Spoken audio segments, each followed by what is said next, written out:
everyone, I'm Zoe C, reporting for Kids First. Today I'm super excited to be interviewing director Nick Hamm, who directed Gigi and Nate, and his previous credits include White Lines and Driven. So let's get on into the interview.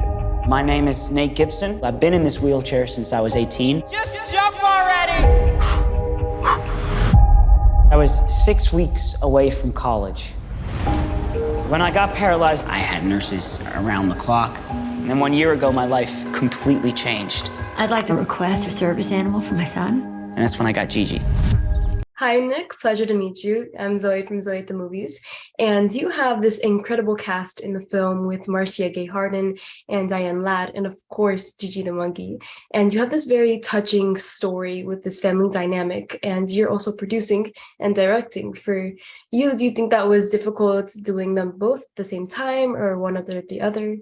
No, I don't think it's that hard. I mean, sometimes, when you are producing your own films in that way, you have, because everything comes back to the director anyway. So all the decisions, whether they come back to you to try and make work, or, if you're dealing with financial issues or, actors, obviously I have a producing partner. I have a lot of producers on the movie who work with me, and, they take a lot of that off you. I've always worked like that, really. I always kind of create my own environments in which to work, and I pretty much work with the same. I've worked in the last 4 or 5 movies with the same producing team.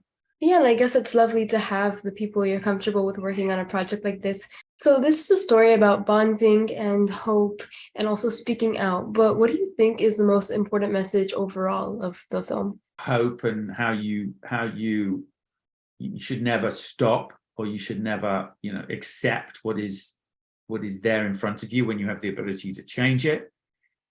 But most importantly, be careful what you lose when politics gets involved in your own life. But you're going to take Gigi away and I'm never going to see her again? And be careful of the power of politics to determine things about your life that you don't necessarily think that they had that power to do in the first place. In other words, not many people know that capuchin monkeys are banned in California to be primates, right? Not many people know that in America, that this program was light years ahead of anybody else in research and thoughts and, if you like, scientific discoveries to do with how human beings can be rehabilitated and get better if they work closely with animals, and how animals can help in that process. And that's been removed in America, and no one knows that. That's been taken away. That's been legally taken away by more states in America. At this moment, disallow the use of a service monkey than allow it. And in the end, this organization has now closed. And that, to me, is an absolute tragedy, both for the country and for the people that were using those services, because it is unprogressive and it is not the way to enact legislation. Yeah, and I think that's something that's very well represented, I guess, in the film, and a message that people might catch on while they're watching, because from, the naked eye, it just looks like a story about a man with his monkey. But if it weren't for the politicians, he probably would have never had to move later on. Correct. That is true. Well, I love the scene where Gigi and Nate first meet. I think that the audience is waiting for that scene from the beginning of the film, and I think it was just so beautifully shot. So how was it filming that scene and overall working with Gigi? Well, I knew that scene was important because I knew, you're right. I knew that was going to be the moment the audience, you show a monkey at the beginning, then you don't show them for 25 minutes, and you show Nate in the wheelchair, and you go, okay, well, that's interesting. So what's going to happen? How are they going to meet? What's going to go down? And I just knew that moment of the meeting, if you like, it's kind of an old-fashioned love story, isn't it? When you see like an old-fashioned romantic comedy, when the two of them meet for the first time, they don't, who are they? What are they?